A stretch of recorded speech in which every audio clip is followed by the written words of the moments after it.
भाभी खाने में क्या बनाऊं? घर की सफाई पूरी हो गई। आप जो बोलो खाने में चढ़ा दो। आज मुझे घर जल्दी जाना है। राधा ने घर की बहू स्नेहा से पूछा और फ्रिज खोल करके सब्जी निकालने लगी। राधा, ऐसा कर आज दाल चावल और आलू की सब्जी बना ले, साथ में पनीर की ग्रेवी वाली सब्जी भी। ठीक है भाभी। अच्छा भाभी, खिचड़ी भी डाल दूं? कल डॉक्टर ने बाबूजी के लिए खिचड़ी खाने के लिए कहा था ना, और अम्मा ने कहा था बाबूजी के लिए जाते जाते खिचड़ी बनाती जाऊं।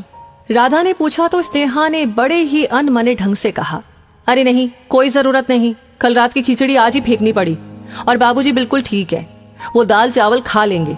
बेकार में सामान का क्यों नुकसान करना। कहते हुए स्नेहा चली घर की ऊपरी मंजिल पर। घर 2 मंजिल का था। घर के नीचे के हिस्से में रसोई और बैठक था और घर के मालिक अनिरुद्ध जी और रमा जी रहते थे। उनके बेटे बहू और पोते का कमरा ऊपरी मंजिल पर था। घर अनिरुद्ध जी ने बनवाया था।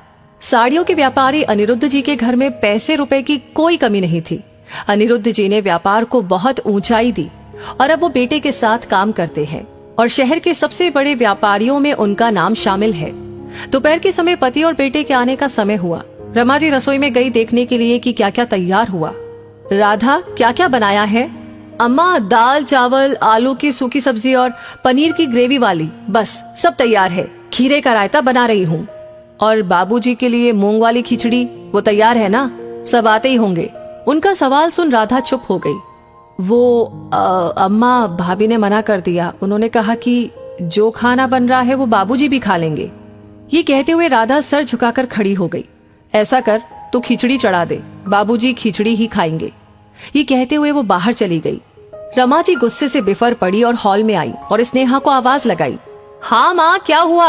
अभी तो बाबूजी और रमेश आए ही नहीं, फिर आपने क्यों बुलाया? राधा को तुमने खिचड़ी बनाने से मना किया स्नेहा? 2 टूक का सवाल सुन स्नेहा घबरा गई। हाँ माँ कहते हुए उसके पसीने छूट गए।